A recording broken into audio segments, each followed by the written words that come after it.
Bismillahirrahmanirrahim. Assalamualaikum warahmatullahi wabarakatuh. Alhamdulillahirrabbilalamin. Assalatu wassalamu ala asrofil anbiya wal mursalin wa ala alihi wa sahbihi ajma'in, amma ba'du.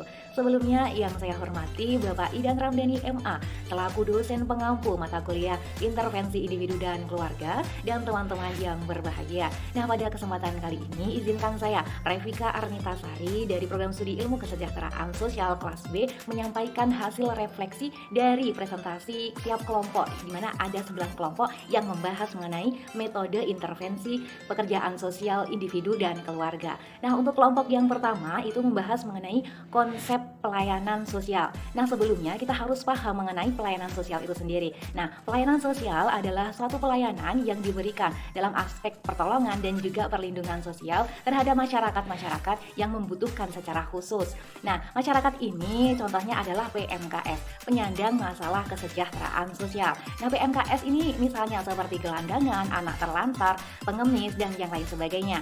Nah, untuk pelayanan sosial ini dibagi menjadi 2. Yang pertama, pelayanan sosial yang bersifat sulit dan komprehensif, di mana pelayanan ini adalah pelayanan yang biasanya itu bersifat dadakan atau kondisional, seperti itu.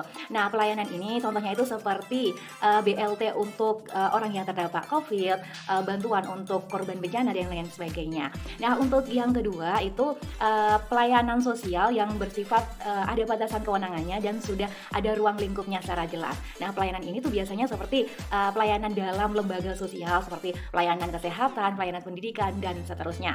Nah, untuk tujuan dari pelayanan sosial ini yang intinya adalah mengembalikan atau memperbaiki keberfungsian sosial setiap manusia, sehingga setiap manusia itu bisa berpartisipasi dalam lingkungan sosialnya. Nah, untuk fungsi dari pelayanan sosial ini intinya adalah menciptakan kesejahteraan secara keseluruhan atau sosial, sehingga nantinya setiap orang itu mampu mengetahui potensi pada dirinya dan dapat mengembangkan potensi tersebut sehingga dapat berfungsi sosial kembali. Baik, akan saya lanjutkan pembahasan dari kelompok 2 dan ketiga, membahas mengenai konsep praktik pekerjaan sosial dengan individu. Nah, dalam konsep praktik pekerjaan sosial ini pastinya membahas mengenai interaksi antara pekerja sosial dengan klien. Nah, interaksi ini menjadi hal yang sangat penting karena dalam membangun suatu intervensi terhadap klien pastinya akan ada interaksi atau komunikasi. Nah, komunikasi ini ketika sudah berjalan dengan baik, nantinya proses intervensi juga akan berjalan dengan lancar. Nah, untuk interaksi antara peksos dan klien ini dibagi menjadi 4 fase. Yang pertama, fase persiapan.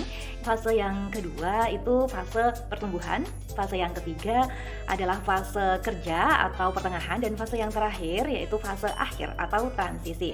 Nah, pada fase yang pertama yaitu persiapan, seperti yang saya katakan tadi bahwa pada fase persiapan ini peksos dan klien itu menjalin hubungan yang baik. Nah, untuk fase yang kedua yaitu fase pertumbuhan. Nah, antara peksos dan klien sudah menjalin kontrak bersama. Nah, kontrak ini digunakan agar nantinya proses intervensi dapat berjalan dengan lancar. Nah, dalam kontrak ini biasanya peksos menjelaskan tentang tugasnya, apa saja fasilitas yang akan didapatkan klien, begitupun dengan klien memberikan maksud dan tujuan datang ke peksos, dan nantinya juga menentukan tanggal, menentukan waktu, dan juga tujuan-tujuan yang lainnya. Nah, pada fase yang ketiga yaitu fase pertengahan, di mana peksos ini sudah menjalankan intervensi, menjalankan ilusi kerja. Istilahnya itu ilusi kerja. Nah, apa sih yang dimaksud ilusi kerja ini? Nah, ilusi kerja adalah peksos ini tidak semena-mena atau secara keseluruhan membantu permasalahan dari klien. Nah, akan tetapi peksos itu hanya sekedar kayak wawancara seperti itu. Nah, setelah wawancara nanti peksos itu akan mengetahui atau mendiagnosis permasalahan dari klien, dan peksos juga akan menyarankan treatment-treatment yang akan dijalankan oleh klien. Nah, intinya peksos hanya membantu, bukan menyelesaikan masalah dari klien, seperti itu. Nah, untuk fase yang terakhir itu fase transisi atau fase akhir. Intinya peksos menjelaskan bahwa pada fase ini klien seharusnya sudah mampu untuk menyelesaikan masalah sendiri sesuai dengan arahan-arahan dari pekerja sosial. Baik, untuk pembahasan yang selanjutnya dari kelompok 4 dan 5 yang membahas mengenai permasalahan dan kebutuhan dari klien dalam praktek pekerjaan sosial dengan individu. Nah, sebelumnya kita harus mengetahui bahwa klien adalah manusia dan manusia pastinya mempunyai keunikan dan karakteristiknya masing-masing. Nah, untuk mengetahui keunikan dan karakteristik dari setiap klien, Peksos bisa melakukan komunikasi secara langsung atau verbal dan juga komunikasi secara non-verbal atau dari gestur. Nah, setelah kita mengetahui dari karakteristik dan keunikan dari klien, kita juga akan mengetahui kebutuhan-kebutuhan dari klien. Nah, untuk kebutuhan yang pertama yaitu kebutuhan untuk dihargai, di mana klien itu memang harus dihargai. Ketika dia bercerita, kita mendengarkan secara seksama. Ketika dia curhat, gitu kita juga akan memberikan feedback yang bagus seperti itu. Nah, untuk yang kedua yaitu kebutuhan untuk didengar. Nah, ketika klien itu bercerita, kita juga harus mendengarkan dengan baik, mendengarkan bahwa klien ini bercerita tentang ini. Nah, kita harus mencoba untuk memahaminya. Nah, kebutuhan yang ketiga yaitu kebutuhan untuk diakui atau diterima. Nah, dalam hal ini maksudnya Peksos itu mampu menerima klien dengan berbagai karakteristiknya seperti itu. Nah, kebutuhan yang keempat yaitu kebutuhan akan privacy atau kerahasiaan. Nah, seperti yang saya katakan tadi bahwa cerita dari klien, data pribadi klien itu suatu rahasia atau privacy. Makanya Peksos berusaha untuk menjaga hal tersebut atau memenuhi kebutuhan dari klien. Nah, kebutuhan yang selanjutnya yaitu kebutuhan untuk dimengerti. Nah, klien ini juga harus dimengerti, harus dipahami dari cerita-cerita yang sudah dia sampaikan terhadap kita sebagai pekerja sosial. Nah, kebutuhan yang terakhir yaitu kebutuhan untuk dibantu gitu ya. Nah, kita sebagai pekerja sosial memang bertujuan untuk membantu dari permasalahan klien, bukan menyelesaikan masalah klien. Jadi yang menyelesaikan masalah klien adalah klien sendiri. Untuk pembahasan yang selanjutnya dari kelompok 6 dan kelompok 7 ini membahas mengenai praktek pekerjaan sosial dengan individu. Di mana kita ketahui bahwa praktek pekerjaan sosial dengan individu adalah suatu proses pertolongan terhadap klien untuk mengembalikan kembali keberfungsian sosialnya. Nah, untuk mengembalikan keberfungsian sosialnya tadi, kita harus mengetahui dan menjunjung tinggi bahkan mempraktekkannya asas-asas dari pekerjaan sosial. Untuk yang pertama adalah asas kerahasiaan. Nah, kita perlu tahu bahwa Peksos itu harus menjaga kerahasiaan dari klien, baik dari data diri dan juga cerita yang sudah disampaikan oleh klien. Nah, untuk asas yang kedua yaitu asas empati, di mana seorang pekerja sosial itu dapat merasakan apa yang dirasakan oleh klien. Nah, untuk asas yang ketiga adalah asas hubungan. Nah, hubungan ini yang dimaksud adalah menjalin suatu interaksi atau jalinan yang baik antara pekerja sosial dan klien. Nah, asas yang keempat yaitu asas individualisasi, di mana pekerja sosial itu mampu mengetahui karakteristik dan juga keunikan dari klien. Nah, untuk asas yang kelima yaitu asas partisipasi, di mana asas ini adalah kelanjutan dari asas empati, di mana empati tadi adalah perasaan dapat merasakan permasalahan dari klien. Nah, dalam asas partisipasi ini pekerja sosial mampu mengungkapkan perasaan tersebut dalam bentuk implementasi tindakan seperti itu. Nah, untuk asas yang terakhir yaitu asas self awareness atau kesadaran diri, bahwa pekerja sosial seharusnya mampu menyadari dirinya sendiri terdapat kekurangan, sehingga seharusnya dari kekurangan tersebut pekerja sosial mampu untuk bekerja secara profesional. Jangan melibatkan permasalahan dari pekerja sosial dalam masalah dari klien. Nah, untuk pembahasan yang kedua itu mengenai kerangka praktik pekerjaan sosial. Nah, dalam kerangka ini terdapat komponen-komponen dalam praktik pekerjaan sosial dengan individu. Yang pertama ada klien, yang kedua ada Peksos, yang ketiga ada badan sosial, yang keempat ada tim staf pertolongan, yang kelima ada sistem intervensi, dan yang keenam ada situasi pertolongan.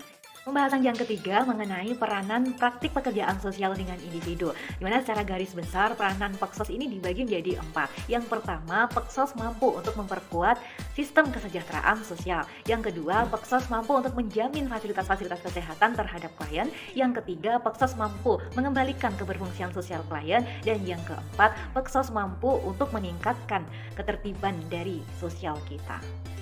Nah, pembahasan yang keempat dari kelompok ini mengenai proses dalam praktek pekerjaan sosial dengan individu. Nah, proses ini terdapat 10. Yang pertama yaitu tahap engagement atau perkenalan, di mana dalam tahapan ini pekerja sosial itu menjalin hubungan atau interaksi yang baik dengan klien. Nah, tahapan yang kedua yaitu tahapan assessment atau penggalian masalah, di mana pekerja sosial secara langsung menelisik permasalahan-permasalahan dari klien itu seperti apa. Nah, untuk tahapan yang ketiga yaitu tahapan penyimpulan, di mana penyimpulan dari permasalahan-permasalahan klien itu disimpulkan oleh Peksos. Nah, tahapan yang keempat yaitu pendefinisian dari masalah. Nah, masalah ini perlu didefinisikan, misal dicatat dalam buku seperti itu.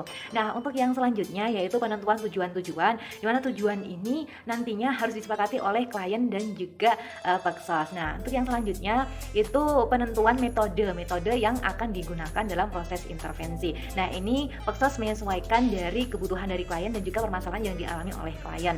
Nah, untuk yang selanjutnya itu proses penjalinan kontrak antara pekerja sosial dan klien agar nantinya keberlangsungan proses intervensi ini dapat berjalan dengan lancar. Nah, untuk yang selanjutnya yaitu aksi atau melakukan intervensi, melakukan kegiatan.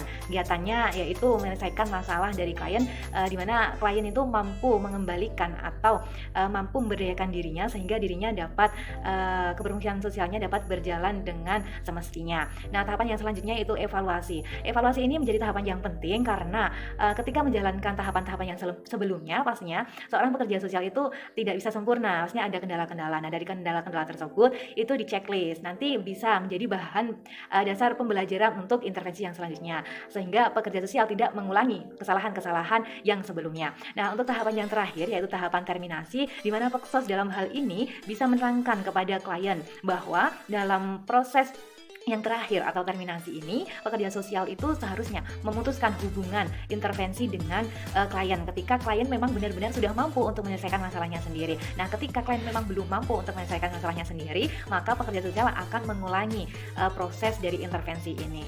Nah, untuk pembahasan dari kelompok 8 dan 9 sebenarnya mengulangi pembahasan dari kelompok yang sebelumnya yang membahas mengenai interaksi antara Peksos dan klien, asas-asas yang harus dijunjung tinggi oleh Peksos, kebutuhan-kebutuhan dari klien, kerangka praktek Peksos, dan praktek pekerja sosial dengan individu.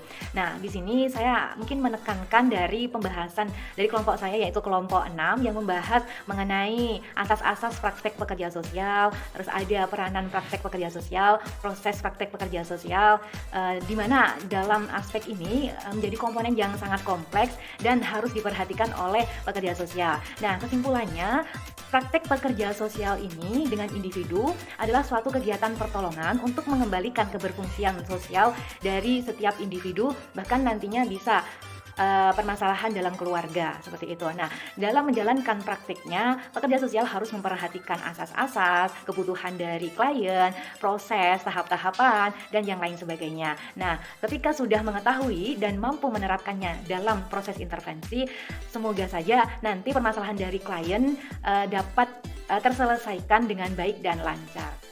Baik, tadi sudah saya jelaskan mengenai pembahasan dari tiap kelompoknya dan juga dari kelompok saya sendiri. Nah, untuk pembahasan selanjutnya mengenai social casework. Nah, social casework ini merupakan suatu metode untuk perubahan sosial secara terencana dengan tujuan untuk mengembalikan keberfungsian sosial setiap individu dan juga keluarga. Nah, dalam social casework ini pastinya terdapat komponen-komponen di dalamnya. Nah, untuk komponen yang pertama yaitu person atau orang yang mempunyai masalah. Untuk komponen yang kedua yaitu problem atau masalah yang dialami oleh klien.